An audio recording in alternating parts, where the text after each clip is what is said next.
Hello, and welcome to Tell Me About Your Song, the podcast where I talk to musicians and songwriters about a song they've written. Today's guest is Will from Haunt the House, and the song he'll be talking about is from his album Rural Introspection Study Group, and is named Eden. So what would you like to say about the song, Will? To be honest with you, I mean, I was wondering whether or not I would be able to talk about the song and do it justice. Because it is so personal, it's harder for me to put into words that make coherent sense, I think, to other people, because I'm very emotionally driven, and a lot less choleric, where things are ordered and make a little bit more sense. I seem to be very absent-minded, and so a little bit more, emotionally driven. So when I'm trying to explain something, I feel like I'm just saying, you know what I mean? You know what I mean? You get it? Because it's so personal, and because I know I've seen people's reactions to it, and everyone always asks me about it when I finish a set with it. It deserves some sort of explanation. And I'm usually not one to say, okay, well, I'm the guy behind the curtain, and if you pull the curtain, now you know the secrets. I usually try to stay away from that, because I think there's a part of performing where the curtain's got to be up. But this song to me was too important this is a good opportunity to say something important about a song that means a lot to me and that I feel could be important to somebody else. Yeah, in one of the YouTube videos I saw, I feel like this is kind of a magical thing when you see it happen. People are listening, but there's some noise. People are talking a little bit, and then as the song grows, everyone just goes dead silent and is completely wrapped. And it's something that is kind of rare. It's difficult to capture an audience in that way, but that was definitely happening in that YouTube video. And this seems like a song that could have that effect. I hope so. I remember sitting in my car when I was very young. I was probably just after I got married the first time.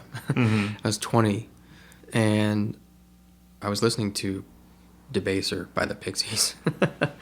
And even back then, I didn't really start seriously writing music until much later, but I remember thinking, I want to make people feel the way that these people are making me feel. And that's my goal. I can't speak for everyone who's a musician, but I think if I'm not doing that, I may be entertaining, but I'm not hitting the full potential.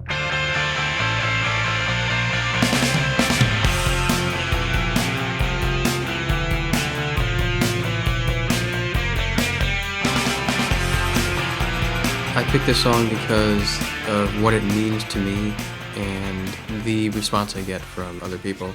I feel like it's a very complicated song lyrically, but in actuality, the theme is very simplistic in nature. For a while, I struggled with whether or not I was actually going to sing the song ever in front of anyone. Right. Yeah. I actually hadn't had the words figured out completely, but one night at an open mic, I actually did sing, and they were the wrong lyrics. I think there might be an embarrassing YouTube video somewhere about it. I did go looking. Yeah. I hope you don't find it. So you say that it's got a simple theme. So how would you describe that theme?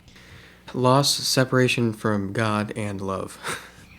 So, what I do is I record on my phone for a little while. I record pieces of songs, and I'll go back to them and review them and see what fits and what doesn't.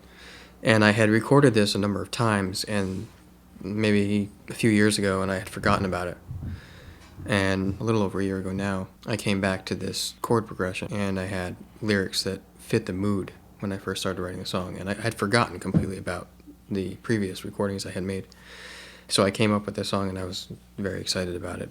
When I came back to it and put these pieces together, the lyrics and the melody, from that point, I really thought of it as a conversation and a dialogue. So, your dialogue and your conversation with someone doesn't always have the same cadence. It has a dramatic pause, and it has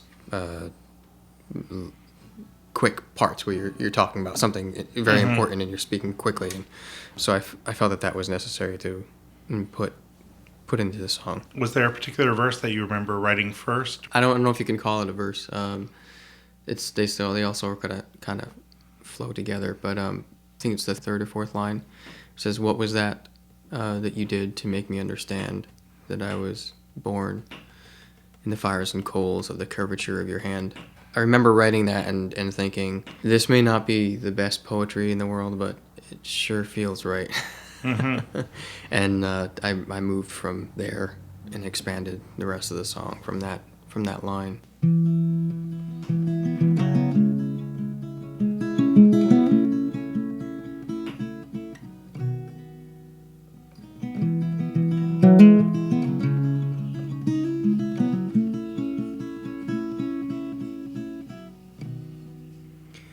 We were walking in the garden where the sun rose every day, where the mossy stone and the beehive sung with its honey put away.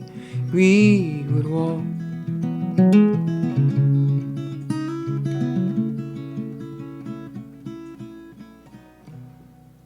You were feasting with a charlatan as a serpent spit its breath, and you were moving with some ill intent that would lead us both to death. You would move.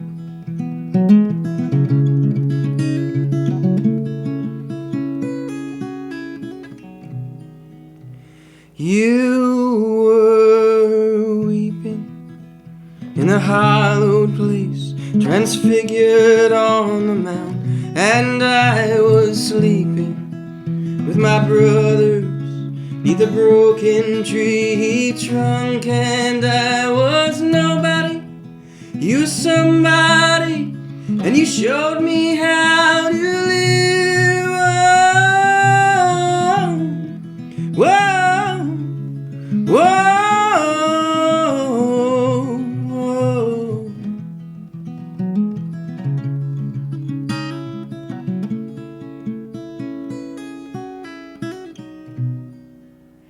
What was that you did to make me understand that I was formed in the fires and coals of the curvature of your hand? I was born.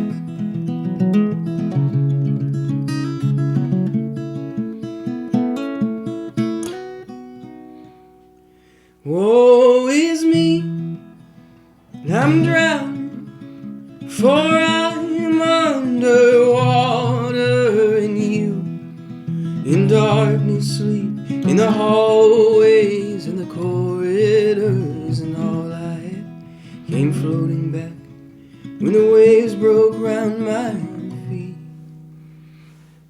That's the first part of the song. The first half of the song is my dialogue with God, and there's one line that says, you were weeping transfigured on the mount, and I was sleeping with my brothers under a broken tree trunk. That's in reference to Christ's obvious transfiguration on the mount, and the disciples are sleeping, and they're missing out on this incredible divine happening that's taking place, and they are in essence separated from divinity of God, and I wanted that. I felt like that was me. Mm-hmm.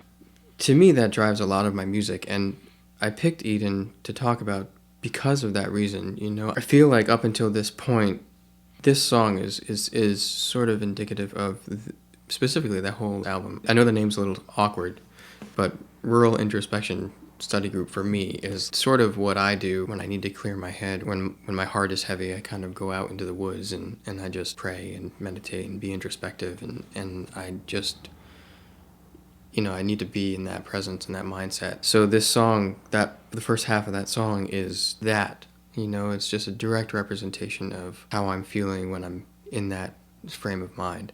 And I've had quite a colorful last 10 or 12 years without sounding too crazy. Do tell. Yeah. I don't think I would be playing music. I know I wouldn't be playing music if those things hadn't happened, if I hadn't made the decisions that I had made to bring myself to a point of this total and utter yielding, you know, and just saying, I can't do anything else to make my life any better. I've done everything that I can. These things have happened. I brought myself here, and now I'm just going to sing about it. And I'm very grateful for all those things. And it's a beautiful thing to look back and see where I was and know that I'm doing something that I love, and just writing this music. And I just hope that I can somehow touch somebody else, and be a blessing to them, and just be able to entertain even. Sure. So You consider yourself a Christian then? I do. I hold on to very basic tenets of Christianity. I think a lot of it gets muddied within the Christian community itself, and I think we do a lot to shoot ourselves in the foot when expressing this deep-seated inner peace and joy that I've come to know. And it may not be the same for everyone, and I think that if they're searching, it can get pretty convoluted, and people misunderstand. But yeah, I do. Yeah. I really identify with it, and it's something that is a root in my life, and it will never be absent. So it starts out with this garden imagery. It's a very biblical reference to the happenings in the Garden of Eden, but personally for me, it was about my similar decisions to ignore heedings of wisdom from God that I knew to be right. And I brought myself to a point where I had learned to live somewhat by faith. I didn't really know what that meant because I sort of just went through the motions of being a Christian. But then looking back on the decisions that I made, I got married very young, and twice I got married very young. And there were some times I look back and see where God's hand was leading me and the times that I ignored that and where that has brought me. And so that dialogue that about the garden is me longing to be back where I was. Sometimes I think, well, have I ever really gotten there? Maybe I haven't. And I think that I'm always longing for that. Yeah. I think it's just, for me, it's an ideal to long for that is the sorrow. It is also the joy to search for it and to continually reach for that place. This song is very close to my heart. Sure. The song kind of, the woe is me, I am drowning. That's where it really, it's pretty intense all the way through, but that is pretty intense. This song incorporates two really important themes in my own life. I had been divorced twice, actually, and it was very heavy. The second time was particularly devastating to me, and so the second half of the song is about that happening, and I'm speaking with not necessarily my ex at that point, but directing in that manner, so can relate to other people who have been through similar situations. That line, woe is me, I'm drowning, for I am underwater, and you in darkness sleep in the hallways and the corridors. It's an exasperated calling out. It's like, here I am, I'm in dire need of help, and I feel like you're sleeping now. Where have you gone? And then that's where that makes a transition, and it makes the transition directly to my experiences with what brought me to this lament, being separated from God and being separated from love in my relationship and with God. So that transition is talking about the divorce and second divorce, and it's not just about my ex-wife, it's about my son as well. It encompasses that whole sense of loss, and not that I've lost them completely, because I haven't in their blessing, but Right. Just the idea that here's this family and now it's not what you thought. It's hard for me to talk about. It's easier for me to sing, believe it or not. No, that's why you write a song, Yeah. right? And Yeah. that's why you don't write an essay. That's right. After that, all that love in the plain grass when the sun drew shadows long, I was to choke on the fire and smoke from the elm tree to your soul. That whole section, from the elm tree to your soul, that's a reference to a plot of land we used to live on. And I don't want to get too personal about facts and stuff, but the poetry and the images in those lyrics are literal. I got you. So, All right. We can kind of leave it at that. and give me a disclaimer. I love everyone that is mentioned in this song, and I don't have any ill will towards anyone. It's just something that that. Well, it's you definitely have moments of frustration with anyone, no matter how much you love them, and particularly in a trying time. And then it ends. Our love was what it was 10 years ago. If it could only be, I was you and you were me. Nothing could worry us. We were young and careless, but most important, free. I guess that's sort of a symmetry in the song. You start with the vision of the garden, Yeah. and then you end with this vision of, the younger you. Yeah. And then the chord holds for a while, and then it resolves, and that's the end of the song. Over a period of months, the last couple of verses had changed a number of times before I sang in front of anyone. The essay diamond that you learn about in school. You start with a point, you end with a point, and you fill out the body. I try to do that. It sometimes doesn't work, depending on the song and where the song's leading. But for this instance, it did. I mean, it is about loss and separation from love, and it needs to be that. It can't really wander too much. Mm-hmm. And I noticed that after a few times that I had sung it, and I felt satisfied with it. And I rarely am satisfied. I feel like songs are sort of like kids. You raise kids, and they're certainly not done, at 18, yeah. And you let them go, and you don't know what's, we're never done as humans, but you got to let them go. At some point, you just got to sing them. Mm-hmm. Right. Something that I like about how it's structured, like the first two sections, ending "We would walk" and "We would move," those are very similar in tempo and melody and everything, mm-hmm. and then it starts to vary more and more. You go into the high register, which is always just sends chills down my spine. Are these things that you consciously decide to try, or is this... For me, when I'm writing a song, it's specifically this one, it was more of a physiological thing, if that makes any sense. Going along with the idea of it being a certain shape, starting with a point, ending with a point, that I really wanted the conversation to be dramatic at the climax where it should be and diminish where it should. That's a physical thing. I always say this, and I think people are taken aback by it. I don't consider myself a musician because technically I don't think I'm extraordinarily gifted. But for me, I do recognize that I'm able to physically explain through song what I want and what I'm feeling, and that's my focus when I write songs. I always sort of start performing this with that idea. I'm singing the song, but I'm not just singing it. I am it. Mm-hmm. My body is it. I become the song. So, if people want to hear more Haunt the House music, what should they do? If you want to download the first album, it is hauntthehouse.bandcamp.com.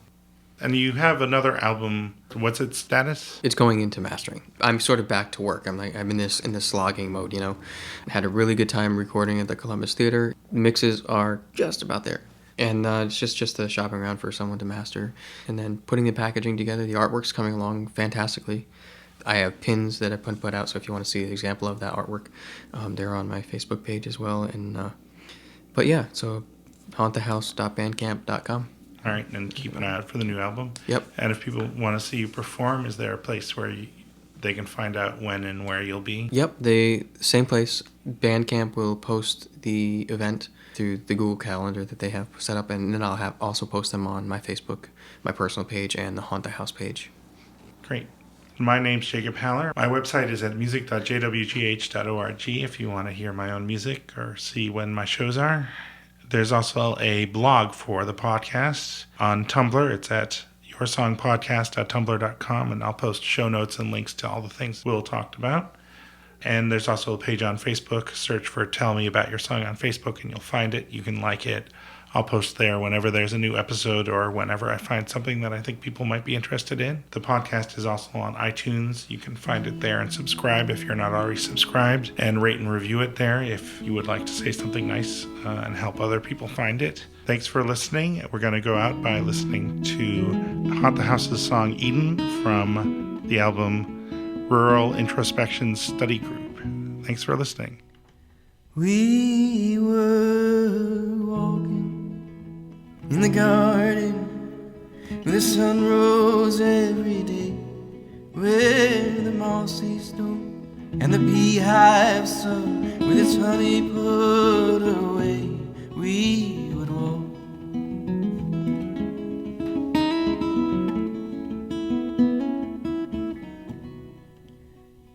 We were feasting with a charlatan as the serpent spit its breath, and you were moving with some ill intent that would lead us both to death. You would move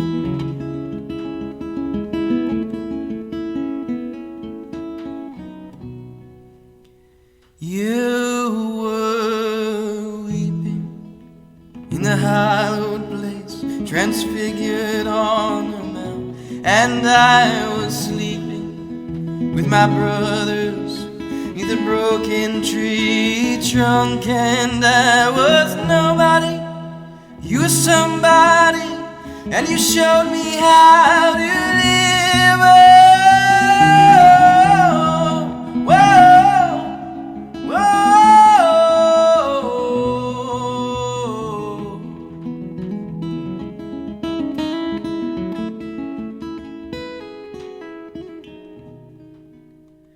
What was that you did to make me understand that I was formed in the fires and coals of the curvature of your hand? I was born.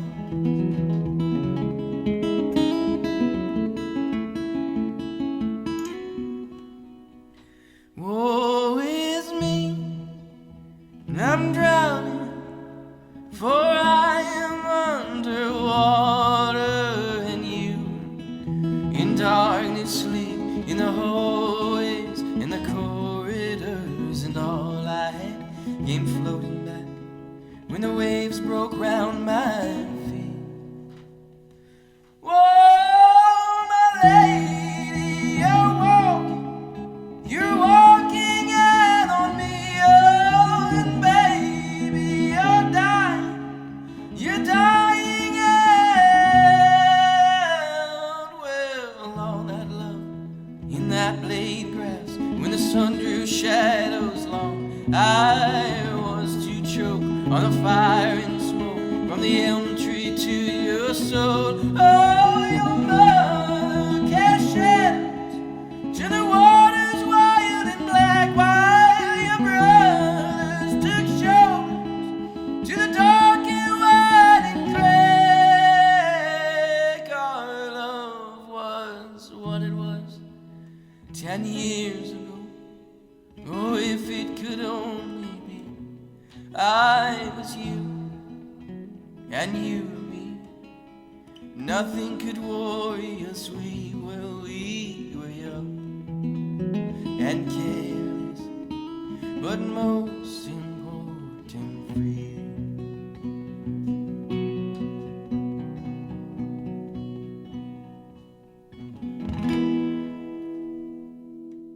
I feel like I'm talking about this song more than I should. I should be getting you to talk about it. You're doing a great job. Oh, thank you.